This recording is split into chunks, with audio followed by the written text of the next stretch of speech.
Right, good day everyone. I'm Benjamin Aplianes, your math teacher. Today, you will learn addition tricks, any long digit numbers.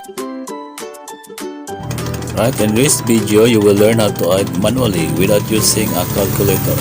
Any long digit numbers will do.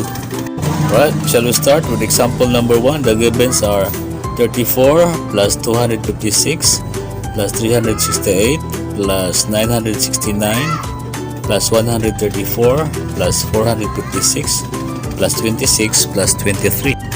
To start, be sure to check all the place value are aligned accordingly to its place value by digits. Naka-align yung ones place, tens place, hundreds place, thousands place, naka-align siya in column. So, to start, you start at the ones place followed by the tens place, hundreds place, and so on. Right, let us start with the ones place followed by the tens place and followed by the hundreds place. So shall we start now in the ones place first? So 4 plus 6, that is 10, bring down 0, carry 1. 0 plus 8 plus 9 is 17, bring down 7, carry 1. 7 plus 4 is 11, bring down 1, carry 1. 1 plus 6 is 13, bring down 3, carry 1. 3 plus 3 is 6, bring down 6. How many ones you have carried out? So count 1, 2, 3, 4. There are 4 ones you have carried out, so carry 4. Next, let us proceed to the tens place. So add all in the column of the tens place. 4 plus 3 plus 5, that is 12, bring down 2, carry 1. 2 plus 6 is 14, bring down 4, carry 1. 4 plus 3 plus 5, that is 12, bring down 2, carry 1. 2 plus 2 is 6, bring down 6. So count how many ones you have carried out. So 1, 2, 3, so carry 3.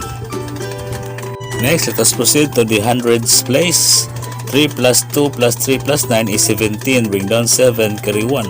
7 plus 1 plus 4 is 12, bring down 2, carry 1. Bring down 2, so 1, 2. There are 2 ones you have carried out, so carry 2. So bring down 2.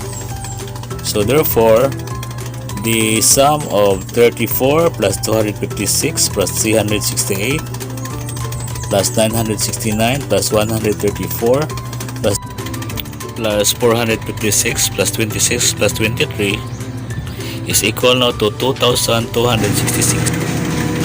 For example number 2, the givens are 289 plus 354 plus 4467 plus 7,531 plus 2,247 plus 515 plus 447 plus 54. Right, the same procedure where example number 1 starts as the ones place followed by the tens place followed by the hundreds place and followed by the thousands place. Right, let's start with the ones place. 9 plus 4, that is 13, bring down 3, carry 1. 3 plus 7, that is 10, bring down 0, carry 1. 0 plus 1 plus 7 plus 5 is 13, bring down 3, carry 1. 7 plus 3 is 10, bring down 0, carry 1. 0 plus 4 is 4, bring down 4. So how many ones you have carried out? So count 1, 2, 3, 4, so carry 4. Right, let us proceed to the tens place. 4 plus 8 is 12, bring down 2, carry 1. 2 plus 5 plus 6 is 13, bring down 3, carry 1. 3 plus 4 is 10, bring down 0, carry 1. 0 plus 1 plus 4 plus 5 is 10, bring down 0, carry 1. Bring down 0, so count how many ones you have carried out. 1, 2, 3, 4, so carry 4. So let us proceed now to the hundreds place. That is 4 plus 2 plus 3 plus 4, that is 13, bring down 3, carry 1. Then 3 plus 5 plus 2 is 10, bring down 0, carry 1. 0 plus 5 plus 4 is 9, bring down 9. Right, how many ones you have carried out? There are 1, 2, so carry 2. Next, for the thousands place, that is 2 plus 4 plus 7 plus 2, that is 15. So bring down 15.